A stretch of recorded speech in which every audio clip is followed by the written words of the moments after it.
바로 지금 이 순간 여러분이 이 영상을 시청하는 동안 예루살렘에서 특별한 일이 일어나고 있습니다. 2000년 동안 성경학자들이 기다려온 그 일입니다. 수십 년간 숨겨져 있던 준비 작업들이 이제 공개적으로 진행되고 있으며 현재 유대력은 소수만이 알아차린 예언적 순간을 가리키고 있습니다. 2500년 이상 전에 다니엘 선지자가 기록한 정확한 수학적 예언이 존재하며 그중 69부분이 이미 절대적 정확성으로 성취되었습니다.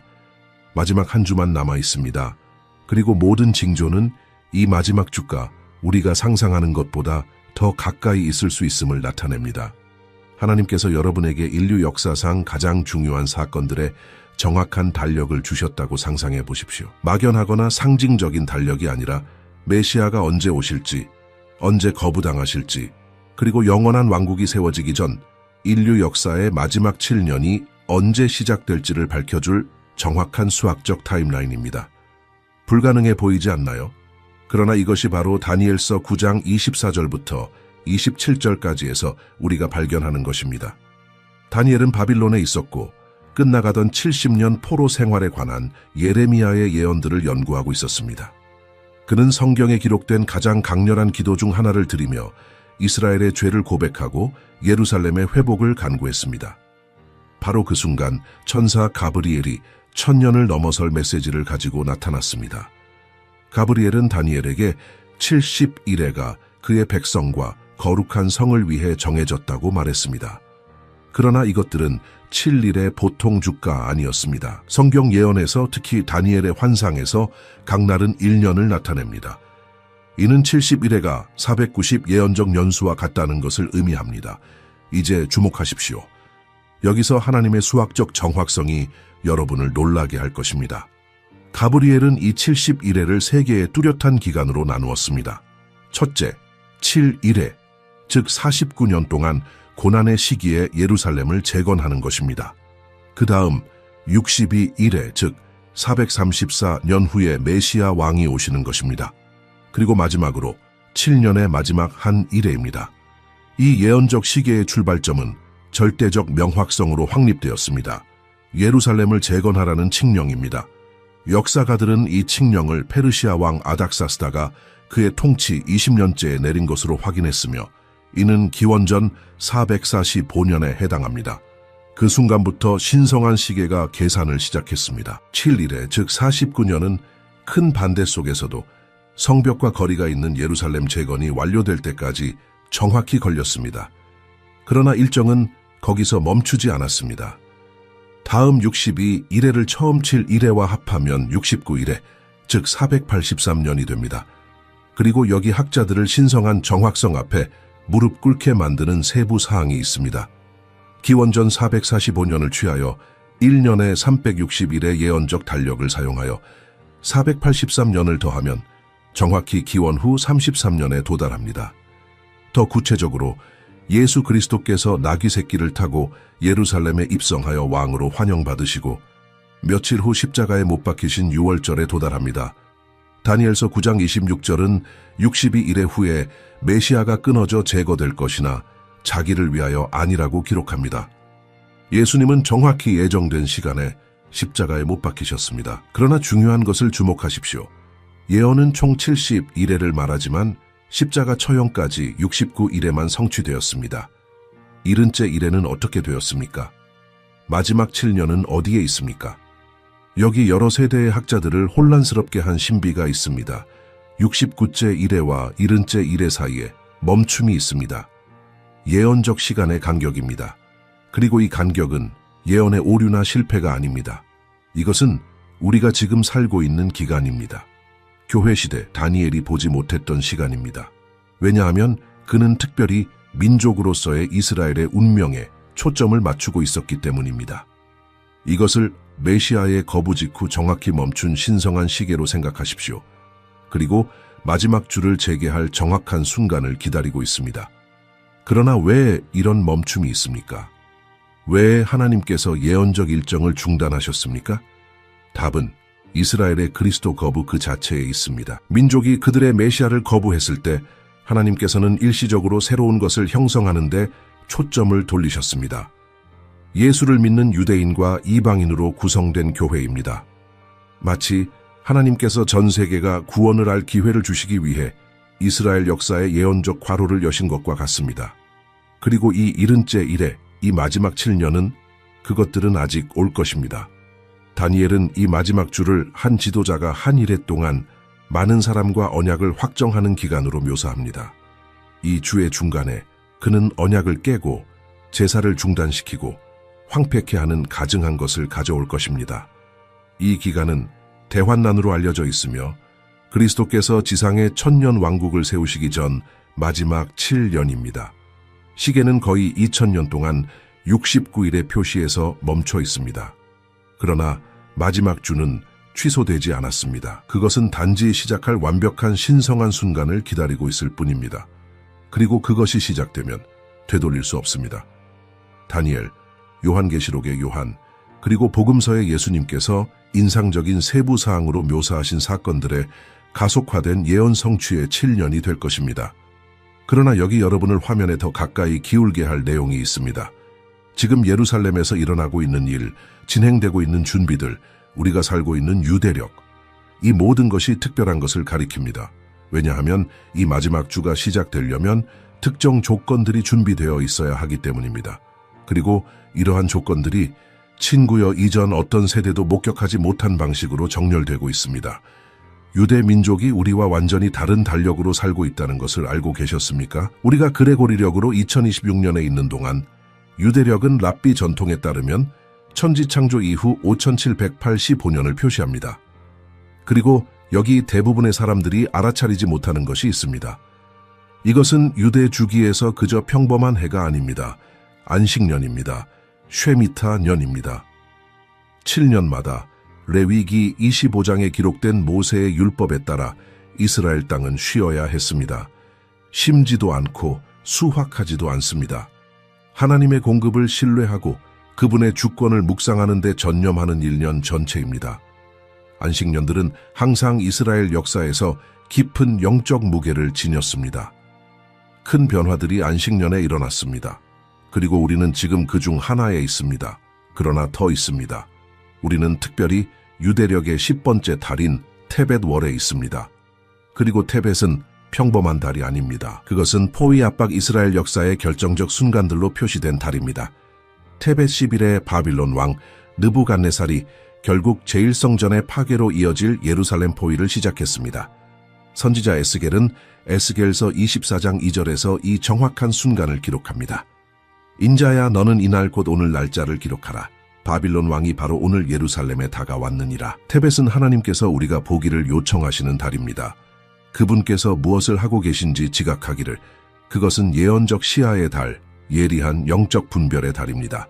그리고 71회의 환상을 받은 선지자 다니엘이 심판과 회복의 주기와 연결된 순간들에 많은 계시를 받은 것이 우연이 아닙니다. 테벳달은 이러한 이중성을 지니고 있습니다. 포위와 시야, 압박과 계시. 그러나 이 모든 것에는 훨씬 더 깊은 층이 있습니다. 바빌론 유배 후 제2성전 재건 중에 사역했던 선지자 학가에는 테벳, 바로 직전 달인 9월 기슬레브 24일에 하나님으로부터 특정한 말씀을 받았습니다. 하나님께서 학가에서 2장 18절과 19절에서 말씀하셨습니다. 너희는 오늘부터 이후를 생각하라. 9월 24일 곧 여호와의 성전 지대를 쌓던 날부터 생각하라. 곡식 종자가 아직도 창고에 있느냐? 포도나무, 무화과나무, 석류나무, 감람나무에도 열매가 없었느니라. 그러나 오늘부터 내가 너희에게 복을 주리라. 시아의 달이라 불리는 달에 하나님에 대한 안식과 신뢰의 안식년에 성전 예언의 성취를 위한 조각들이 정렬되고 있는 것이 우연이겠습니까? 랍비 전통에는 안식년들에 대한 깊은 가르침이 있습니다. 그것들은 1000년 메시아적 안식의 7째 천년의 전조입니다. 6000년의 인류 역사, 그 다음 메시아 왕국의 1000년입니다. 우리는 6000년의 끝에 가까워지고 있습니다. 그리고 미래의 메시아적 안식을 상징적으로 가리키는 안식년에 예루살렘은 성전이 곧 재건될 때만 의미가 있는 준비들로 끌어오르고 있습니다. 유대 속담에 이런 말이 있습니다. 안식년 다음 해에 다윗의 아들이 올 것이다. 모든 전통이 이 특정한 해석에 동의하는 것은 아니지만 원칙은 남아 있습니다. 안식년들은 전환의 순간, 변화의 순간, 더 큰 무언가를 위한 준비의 순간입니다. 그리고 안식년을 역사적 포위와 예언적 시야의 연결을 가진 테벳달과 결합하고 그 다음 예루살렘에서 일어나고 있는 실제 준비들을 더하면 우연의 일치가 아닙니다. 신성한 수렴입니다. 그러나 유대력은 단지 무대 뒤에서 일어나고 있는 훨씬 더 큰 무언가를 가리킬 뿐입니다. 왜냐하면 예언적 시간이 중요한 지점들을 표시하는 동안 인간의 손이 건설하고 준비하고 훈련하고 있기 때문입니다. 그리고 지금 이 순간 이스라엘에서 준비되고 있는 것은 여러분을 말문이 막히게 만들 것입니다. 처음에는 터무니없어 보일 수 있는 질문을 하나 하겠습니다. 만약 제가 유대인의 제3성전이 이미 거의 완성되었다고 말한다면 어떻겠습니까? 종이 위의 계획이나 종교학자들의 꿈에 대해 말하는 것이 아닙니다. 사용할 준비가 된 물리적이고 구체적인 물품들에 대해 말하고 있습니다. 순금초대, 청동제단, 정확한 성경적 명세에 따라 짜여진 제사장 예복, 레위 예배를 위한 악기들, 이 모든 것이 존재합니다. 지금 예루살렘에 1987년에 설립된 조직인 성전연구소는 거의 40년 동안 제3성전의 기능에 필요한 모든 것을 준비하기 위해 끊임없이 일해왔습니다. 그들은 장난치는 것이 아닙니다. 종교적 호기심의 박물관이 아닙니다. 그것은 출애굽기, 레위기, 특히 하나님께서 미래 성전의 정확한 설계를 보여주시는 에스겔서 40장부터 48장까지의 환상에서 발견되는 성경적 명세에 기초한 체계적이고 상세한 준비입니다. 예루살렘의 한 창고에 들어가서 출애굽기 25장이 묘사하는 대로 정확히 만들어진 45kg이 넘는 순금으로 된 7가지 촛대를 자신의 눈으로 보는 것을 상상해 보십시오. 또는 이스라엘의 12지파를 나타내는 12개의 보석이 박힌 대제사장의 흉패를, 각 보석에 한 지파의 이름이 새겨진 것을 보는 것을, 또는 출애굽기 28장 35절이 명시하는 것처럼 대제사장이 성소에 들어갈 때 그 소리가 들리도록 대제사장 예복에 달아야 하는 금방울들을, 그러나 성물들보다 훨씬 더 인상적인 것이 있습니다. 제사장들입니다. 유대교에서는 첫 번째 대제사장인 아론의 직계 후손만이 성전에서 섬길 수 있습니다. 이 후손들을 코하님이라고 부릅니다. 수세기 동안 유대 가정들은 그들의 제사장 혈통에 대한 구전 전통을 보존해왔습니다. 그러나 2000년 동안 전 세계에 흩어진 후에 어떻게 확신할 수 있습니까? 답은 현대 과학에서 나왔습니다. 유전학 연구는 스스로를 코하님으로 식별하는 남성들 사이에서 우연의 일치라고 하기에는 통계적으로 불가능한 빈도로 나타나는 Y 염색체의 특정 표지를 확인했습니다. 코헨 모달 하플로타입이라고 불리는 이 표지는 이 남성들이 정말로 약 3000년 전에 살았던 공통조상의 후손님을 시사하며 이는 정확히 아론의 시대입니다. 이스라엘은 이 기술을 사용하여 합법적인 제사장들을 식별하고 훈련시키고 있습니다. 그리고 그들은 지금 훈련받고 있습니다. 이 사람들은 성전 봉사에 관한 탈무드 율법을 공부합니다. 제사의 정확한 동작들을 연습합니다. 성물들을 다루는 법을 배웁니다. 특정한 축복과 기도문들을 암기합니다. 성전이 기능할 준비가 되었을 때 즉시 봉사할 준비가 된 제사장들이 있도록 모든 것을 합니다. 마지막 순간의 허둥지둥이 아닐 것입니다. 시스템이 준비되어 있습니다. 그리고 나서 우리는 붉은 암송아지의 문제에 이릅니다. 민수기 19장은 완전히 붉고 흠이 없고 일에 사용된 적이 없는 암송아지를 필요로 하는 특정한 정결 의식을 묘사합니다. 이 암송아지의 재를 물과 섞어서 죽음과의 접촉으로 의식적으로 부정해진 사람들을 정결케 하는 데 사용했습니다. 그리고 유대 율법에 따르면 성전산에 들어가거나 성전 봉사에 참여하는 모든 사람은 이 죄로 정결케 되어야 합니다. 문제는 수세기 동안 완벽한 붉은 암송아지가 존재하지 않았습니다. 최근까지 2018년에 미국 텍사스주에서 붉은 암송아지들이 번식 프로그램의 일환으로 이스라엘로 수입되었습니다. 2022년 9월에 이스라엘에서 5마리의 붉은 암송아지가 태어났습니다. 전 세계 예언적 공동체가 경계 태세에 들어갔습니다. 이것들이 성전에 필요한 정결을 가능하게 할 암송아지들일까요? 2025년 1월에 제사 연습이 실시되었습니다. 아직 실제 제사는 아니지만 올바른 절차를 훈련하기 위한 완전한 시뮬레이션이었습니다. 그리고 여기 이것의 심각성을 보여주는 세부 사항이 있습니다. 연습은 일부 암손 가지들이 흰색이나 검은색 털을 발달시켜 민수기 19장의 명세에 따라 실격되었음을 드러냈습니다. 그러나 포기하는 대신 이스라엘은 번식 프로그램을 강화했습니다. 그들은 적합한 암송아지가 준비될 때까지 시간 문제일 뿐이라는 것을 알고 있습니다. 이것의 정확성을 생각해 보십시오. 성전 없이 2000년, 붉은 암송아지가 필요 없던 2000년, 그리고 갑자기 우리 세대의 이스라엘은 이 매우 희귀한 암송아지들을 찾을 뿐만 아니라 그것들이 이용 가능하도록 보장하기 위한 체계적인 번식 프로그램을 만들고 있습니다. 성전이 곧 재건될 것이라는 실제 기대가 없다면 이런 일이 일어났겠습니까? 그리고 성전 자체의 설계는 어떻습니까? 건축 설계도는 에스겔이 환상으로 받은 상세한 치수에 기초하여 이미 존재합니다. 3차원 모델이 만들어졌습니다. 컴퓨터 시뮬레이션은 성전이 어떻게 기능할지 보여줍니다. 엔지니어들은 필요한 자재를 계산했습니다. 건축가들은 현장의 제약을 고려하여 구조물이 성전산에 어떻게 들어맞을지 결정했습니다. 이론이 아닙니다. 실용적인 공학입니다. 정치적 허가가 주어지면 건설이 빠르게 이루어질 수 있도록 성전의 섹션들을 미리 제작하는 방법에 대한 논의도 있습니다. 이것을 상상해 보십시오. 성전의 전체 섹션들이 이미 건설되어 단지 신성한 장소에 조립되기를 기다리고 있습니다. 몇 년이 아니라 몇 주 또는 몇 개월 안에 맞춰질 수 있는 거대한 퍼즐처럼 말입니다. 이 모든 것은 피할 수 없는 질문을 제기합니다. 왜 이스라엘은 정치적으로 불가능해 보이는 것을 준비하는데 그렇게 많은 시간, 돈, 에너지를 투자하겠습니까? 성전이 없는데 왜 제사장들을 훈련시킵니까? 사용할 곳이 없는데 왜 성물들을 만듭니까?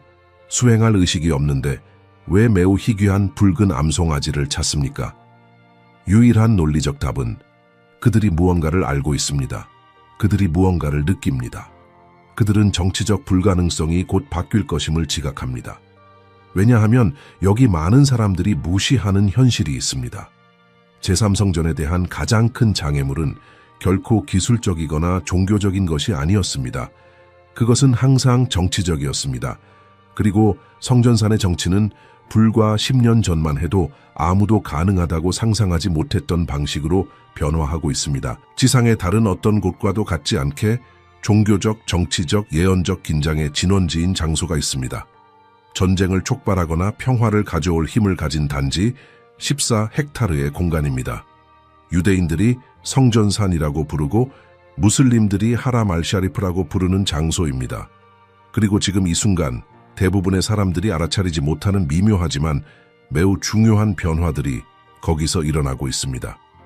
1967년 이래로 이스라엘이 6.1 전쟁에서 동예루살렘을 재정복했을 때 섬세한 합의가 성전산을 지배해왔습니다. 이스라엘은 보안을 통제하지만 종교 행정은 요르단의 이슬람 와크프에 맡겨졌습니다. 그리고 이 합의의 일부는 유대인들이 성전산을 방문할 수 있지만 거기서 기도할 수 없다고 규정했습니다. 제대로 읽으셨습니다. 유대교의 가장 신성한 장소, 제1성전과 제2성전이 있었던 곳, 그리고 유대인들은 거기서 기도할 수 없었습니다. 수십 년 동안 이 현상 유지는 엄격하게 유지되었습니다. 기도하며 입술을 움직이다 적발된 유대인들은 즉시 이스라엘 경찰 자체에 의해 제거되었습니다. 지역적 폭발을 일으키지 않고는 바꿀 수 없는 동결된 상황처럼 보였습니다. 그러나 최근 몇 년 동안 무언가가 변하기 시작했습니다. 그리고 이 변화는 슬로우 모션으로 일어나고 있으며 너무 점진적이어서 대부분이 그것의 예언적 중요성을 알아차리지 못합니다. 점점 더 많은 유대인들이 성전산을 방문하고 있습니다. 숫자는 거짓말을 하지 않습니다. 2003년에는 연간 약 1000명의 유대인만이 산에 올랐습니다. 2023년에는 그 수가 5만 명을 넘었습니다. 50배 더 많습니다. 그리고 이것들은 단순한 관광 방문이 아닙니다. 명확한 영적 목적을 가진 방문들입니다. 이러한 유대인 방문객들 중 많은 이들이 조용히 기도하며 현상 유지에 도전하고 한계를 시험하고 있습니다. 그리고 여기 충격적인 세부 사항이 있습니다. 기도 금지의 시행이 느슨해지고 있습니다. 공식적으로는 아니고 공개의 선언에서는 아니지만 일상적 실행에서 그렇습니다. 이전에는 입술을 움직이는 유대인을 쫓아내던 경비원들이 이제는 자주 못 본 척합니다. 발표되지 않고 입법화되지 않았지만 실제적인 변화입니다. 마치 폭발을 피하기 위해 압력솥에서 압력이 점진적으로 방출되고 있는 것과 같습니다. 그리고 거기서 멈추지 않습니다. 베냐민 네타냐후 총리는 최근 임기들에서 성전산에 대한 유대인의 권리에 대해 놀랍도록 단호했습니다. 특정 경우에 그는 유대 종교 지도자들의 방문을 조율했습니다. 성전산이 유대교의 가장 신성한 장소라고 주장하는 공개 선언을 했습니다. 이것은 혁명적으로 보이지 않을 수 있지만 예루살렘의 극도로 민감한 정치적 맥락에서 이것들은 지진 같은 선언입니다. 이것의 복잡성을 상상해 보십시오. 성전산은 현재 바위의 돔과 아라크사 모스크, 이슬람의 세 번째로 신성한 장소를 품고 있습니다.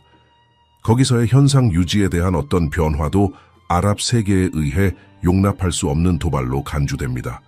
팔레스타인 지도자들은 이미 성전산의 변경이 대립을 촉발할 레드라인이 될 것이라고 선언했습니다. 그럼에도 불구하고 점진적이지만 일관되게 유대인의 접근이 증가하고 있습니다. 이스라엘 정치계에서는 성전산에서 유대인들을 위한 기도 권리를 공식화하는 것에 대한 논의조차 있습니다. 법안들이 이스라엘 의회인 크네세트에 제출되었습니다.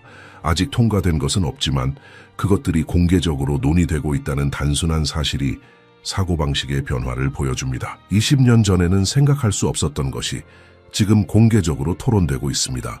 그러나 여기 예언이 강력한 방식으로 들어오는 곳이 있습니다. 다니엘서 9장 27절은 한 지도자가 한 일해 동안 많은 사람과 언약을 확정할 것이며 그 주의 중간에 제사와 예물을 그치게 할 것이라고 말합니다. 제사가 그치려면 그것이 먼저 재개되어야 합니다. 그리고 제사가 재개되려면 기능하는 성전이 필요합니다. 또는 최소한 성전산에서 기능하는 제단이 필요합니다.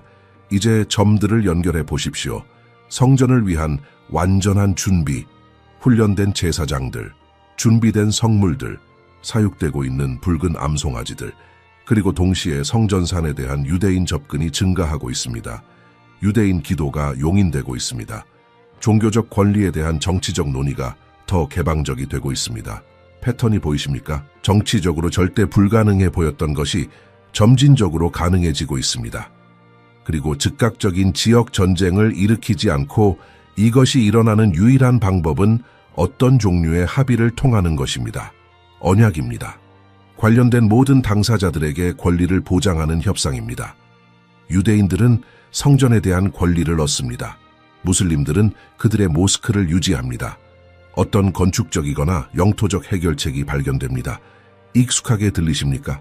이것은 정확히 다니엘이 묘사한 시나리오입니다. 유대인 예배의 재개를 허용하는 언약입니다.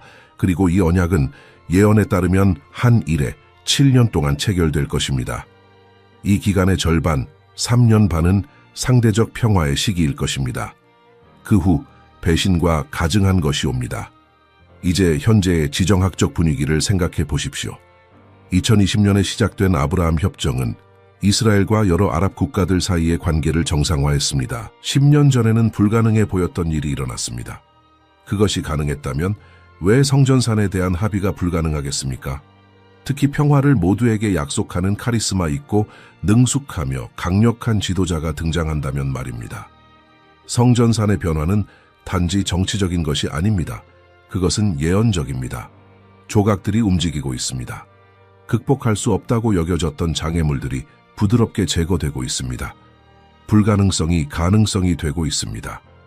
그리고 이것을 일어나고 있는 다른 모든 것에 더하면 여러분은 고립된 사건들을 보고 있는 것이 아님을 깨닫습니다.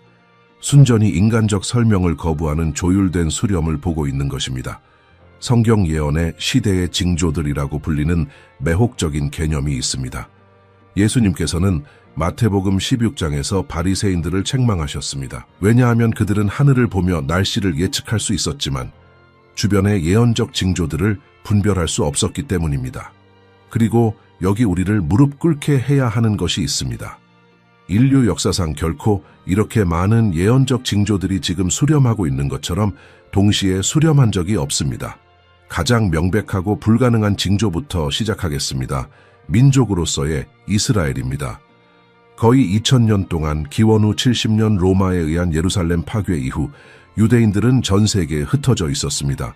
땅도 없고 정부도 없고 군대도 없고 성전도 없었습니다. 600만 명을 죽인 홀로코스트를 포함하여 상상할 수 없는 박해를 겪었습니다. 어떤 정직한 역사가도 2000년의 유배 기간 동안 유대 민족이 구별되는 민족적, 종교적 정체성으로 살아남은 것 그 자체가 전례 없는 기적이라고 말할 것입니다. 그러나 1948년 5월 14일 불가능한 일이 일어났습니다. 이스라엘이 독립을 선언하고 다시 민족이 되었습니다. 정확히 선지자 에스겔이 마른 뼈의 골짜기 환상으로 에스겔서 37장에서 예언한 대로입니다. 하나님께서 에스겔에게 그 마른 뼈들이 살 수 있겠느냐고 물으셨고 그런 다음 그것들에 생명을 불어넣어 큰 군대로 변화시키셨습니다. 이것은 이스라엘의 회복에 대한 예언이었습니다. 그리고 그것은 아직도 살아있는 세대의 눈앞에서 성취되었습니다. 그러나 거기서 멈추지 않습니다. 1967년 6월 6일 전쟁 중에 훨씬 더 예언적인 일이 일어났습니다. 이스라엘은 통곡의 벽과 성전산을 포함한 동예루살렘을 재정복했습니다. 기원 후 70년 이래 처음으로 예루살렘이 완전히 유대인 통제하에 있게 되었습니다. 예수님께서는 누가복음 21장 24절에서 예루살렘이 이방인의 때가 차기까지 이방인들에게 밟힐 것이라고 말씀하셨습니다. 1967년은 이방인의 예루살렘의 끝과 다시 유대인의 예루살렘의 시작을 표시했습니다. 이것의 수학적 개연성 없음을 생각해 보십시오. 파괴된 민족이 2000년 후에 재구성됩니다. 영원히 잃어버렸다고 여겨졌던 그들의 고대 수도가 재정복됩니다. 그들의 죽은 언어인 히브리어가 부활하여 다시 국가 언어로 사용됩니다. 고대 동전들이 현대 화폐에 영감을 줍니다. 이스라엘 세켈은 성경시대의 화폐와 같은 이름을 가지고 있습니다. 농업조차 번성하여 사막을 과수원으로 변화시켰으며 사막이 장미처럼 피어날 것이라는 이사야서 35장을 성취했습니다. 이제 또 다른 징조를 더하십시오. 복음이 전 세계에 도달하는 것입니다. 예수님께서는 마태복음 24장 14절에서 천국 복음이 모든 민족에게 증거되기 위하여 온 세상에 전파될 것이요 그제야 끝이 오리라고 말씀하셨습니다. 그리고 우리 세대에 역사상 처음으로 기술이 복음이 지구상의 거의 모든 사람에게 도달할 수 있게 합니다. 인터넷, 위성, 스마트폰, 즉석 번역, 소셜미디어, 수십억의 사람들이 이전 어떤 세대도 가능하다고 상상하지 못했던 방식으로 그리스도의 메시지에 접근할 수 있습니다. 그러나 이 수렴에는 어두운 면도 있습니다. 교회 내에서 증가하는 배교입니다. 사도 바울은 디모데후서 4장 3절과 4절에서 사람들이 건전한 교훈을 견디지 못하고 귀가 가려워서 자신들의 욕심대로 스승들을 모을 때가 오리라고 경고했습니다. 그리고 이것이 정확히 우리가 보는 것입니다. 근본적인 성경적 진리를 버리고 죄를 상대화하고 문화를 변화시키는 대신 그것에 순응하는 교회들입니다. 예언된 배교가 교회 자체 안에서 일어나고 있습니다. 그리고 나서 요한계시록의 예언들을 가능하게 하는 기술적 문제가 있습니다.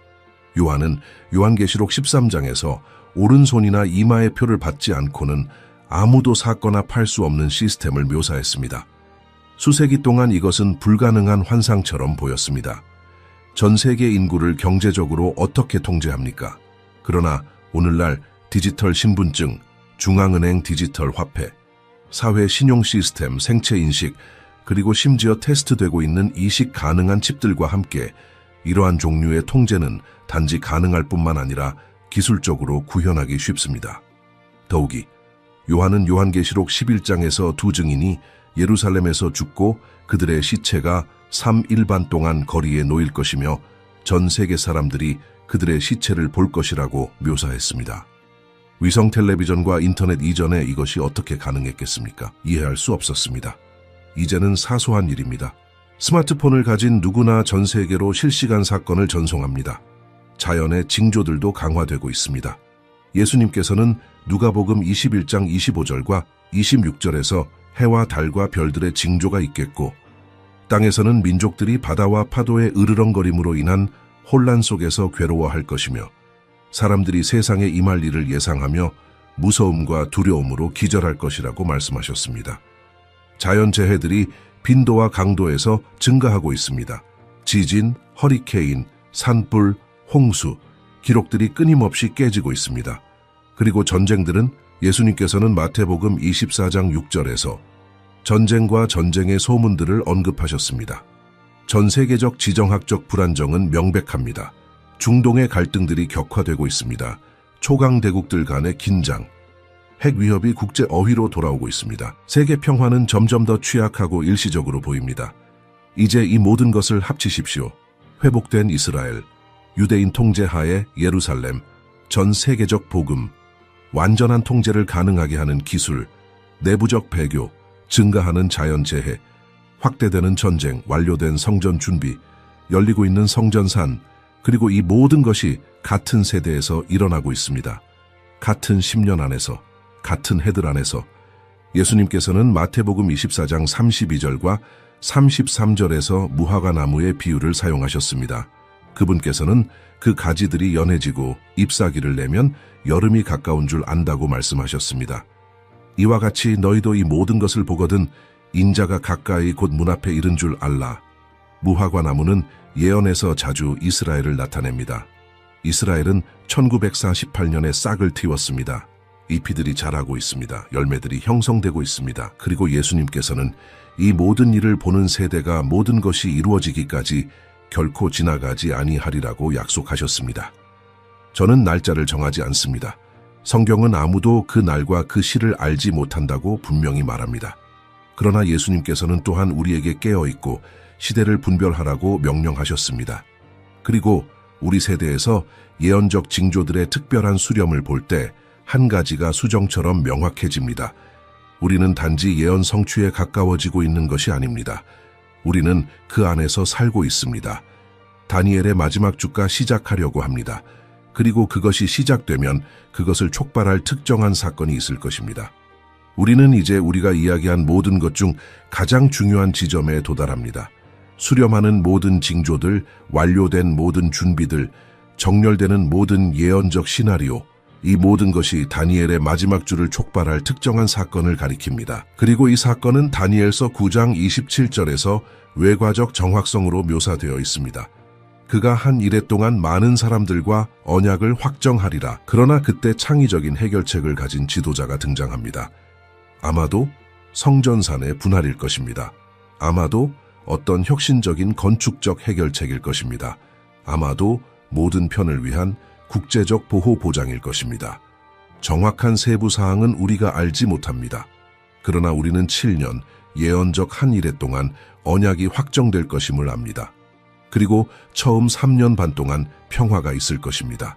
성전이 재건될 것입니다. 제사들이 재개될 것입니다. 이스라엘은 안전함을 느낄 것입니다. 세계는 이 불가능한 외교적 성취를 축하할 것입니다. 이 지도자는 천재로, 평화 조성자로, 인류의 구원자로 환영받을 것입니다. 많은 사람들이 그를 해결 불가능한 것을 해결하는 그의 능력에서 거의 신적이라고 여길 것입니다. 그러나 그때 주의 중간에 3년 반 후에 모든 것이 바뀝니다. 다니엘서 9장 27절은 계속됩니다. 그 주의 절반에 제사와 예물을 금지할 것이며 가증한 것들의 날개 위에 황폐케 하는 자가 올 것이라. 이 지도자는 언약을 깰 것입니다. 성전에 들어가 자신을 신이라고 선포할 것입니다. 예수님께서는 이것을 마태복음 24장 15절에서 황폐케 하는 가증한 것이라고 부르셨고 이것이 일어날 때 일찍이 없었던 큰 환난이 있을 것이라고 말씀하셨습니다. 마지막 3년 반은 인류 역사상 최악이 될 것입니다. 요한계시록은 인장들, 나팔들, 진노의 대접들이 부어지는 것을 묘사합니다. 전 세계 인구의 3분의 2가 죽을 것입니다. 자연이 붕괴될 것입니다. 적그리스도는 경배를 요구하고 그의 추종자들에게 표시를 할 것입니다. 거부하는 자는 박해받고 죽임을 당할 것입니다. 말 그대로 지상의 지옥이 될 것입니다. 그러나 여기 여러분이 이해해야 할 중요한 점이 있습니다. 교회는 환난을 위해 여기 있지 않을 것입니다. 성경은 환난 전 휴거를 명확하게 가르칩니다. 데살로니가전서 4장 16절과 17절은 주께서 호령과 천사장의 소리와 하나님의 나팔 소리로 하늘로부터 강림하시리니 그리스도 안에서 죽은 자들이 먼저 일어나고 그 후에 우리 살아남은 자들도 그들과 함께 구름 속으로 끌어올려져 공중에서 주를 영접하게 되리라고 말합니다. 이것은 환난이 시작되기 전에 일어납니다. 요한계시록 3장 10절에서 예수님께서는 빌라델비아 교회에 약속하십니다. 네가 나의 인내의 말씀을 지켰은즉 내가 또한 너를 지켜온 세상에 임하려는 시험의 때를 면하게 하리라. 환난을 통해서가 아닙니다. 환난으로부터입니다. 교회는 지상의 지옥이 풀리기 전에 제거될 것입니다. 그러므로 여기 순서가 있습니다. 첫째, 휴거입니다. 수백만의 진정한 그리스도인들이 순식간에 사라질 것입니다. 결과적인 전 세계적 혼돈은 적그리스도가 등장할 필요와 기회를 만들 것입니다. 그는 7년 언약을 확정할 것입니다. 성전이 재건될 것입니다. 3년 반 후에 그는 언약을 깰 것입니다. 마지막 3년 반은 대환난이 될 것입니다. 그리고 나서 그리스도께서는 그분의 성도들과 함께 가시적으로 돌아오셔서 그분의 천년 왕국을 세우실 것입니다. 그리고 이제 영원한 운명을 정의하는 질문이 옵니다. 휴거가 일어날 때 여러분은 어디에 있을 것입니까? 만약 여러분이 예수 그리스도와 개인적인 관계가 없다면 여러분은 환난을 직면하기 위해 남겨질 것입니다. 그리고 환난 동안 구원받는 것이 가능하기는 하지만 대가는 여러분 자신의 생명이 될 것입니다. 여러분은 적그리스도를 경배하고 일시적으로 사는 것과 표를 거부하고 순교하는 것 사이에서 선택해야 할 것입니다. 왜 그것을 겪습니까? 지금 확신할 수 있는데 왜 위험을 감수합니까? 로마서 10장 9절은 매우 명확합니다. 내 입으로 예수를 주로 시인하며 또 하나님께서 그를 죽은 자 가운데서 살리신 것을 네 마음에 믿으면 구원을 받으리라. 간단하지만 심오합니다. 여러분이 죄인임을 인정하십시오. 예수님께서 여러분의 죄를 위해 죽으시고 부활하셨음을 믿으십시오. 그분을 주님이시며 구주로 고백하십시오. 그리고 이것은 나중을 위한 것이 아닙니다. 지금을 위한 것입니다. 그러나 더 있습니다. 만약 여러분이 이미 그리스도인이라면, 여러분이 이미 예수님을 받아들였다면 이것은 영적 미지근함의 시간이 아닙니다. 요한계시록은 라오디게아의 미지근한 교회에 대한 경고로 가득합니다. 히브리서 10장 25절은 우리에게 모이기를 패하지 말라고 명령하며 특히 그 날이 가까워 오는 것을 볼수록 더욱 그러하라고 합니다. 이것은 성화의 순간이며 강렬함으로 하나님을 찾을 순간이며 우리를 얽매는 죄를 버릴 순간입니다. 그리고 긴급한 전도의 시간입니다. 유다서 23절은 어떤 사람들을 불에서 끌어내어 구원하라고 말합니다. 여러분 주변에 얼마나 많은 사람들이 그리스도를 모릅니까? 얼마나 많은 가족, 친구, 동료들이 알지 못한 채 환난을 향해 걸어가고 있습니까? 여러분은 정보를 가지고 있습니다. 여러분은 무엇이 오고 있는지 알고 있습니다. 그들이 파멸을 향해 행진하는 동안 침묵할 것입니까? 저는 경보주의자가 되거나 무책임하라고 말하는 것이 아닙니다. 저는 성경적이 되라고 말하고 있습니다. 긴급하게 되라고. 징조들이 단지 가까워지고 있는 것이 아님을 이해하라고. 그것들은 여기 있습니다. 수렴은 미래가 아닙니다. 그것은 현재입니다. 예언적 시계는 단지 작동하고 있는 것이 아닙니다. 그것은 마지막 초에 있습니다. 이 영상에서 우리가 함께 본 모든 것을 보십시오. 다니엘의 71회의 수학적 예언, 예언적 탭의 딸인 안식년의 유대력, 준비된 성물과 훈련된 제사장들과 함께 제3성전을 위한 완전한 준비, 불가능한 것을 위한 길을 열고 있는 성전산에서의 조용하지만 심오한 변화들, 다른 어떤 세대에서도 결코 일어나지 않았던 예언적 징조들의 특별한 수렴, 그리고 그리스도의 천년 왕국 이전 인류 역사의 마지막 7년을 촉발할 최종 언약. 이것들은 고립된 우연의 일치들이 아닙니다. 그것은 완전한 그림입니다. 시간을 표시하는 신성한 시계입니다. 그리고 그 시계는 마지막 분에 있습니다. 만약 지금 여러분의 마음에 새겨져야 할 무언가가 있다면 그것은 이것입니다. 여러분은 선택을 해야 합니다.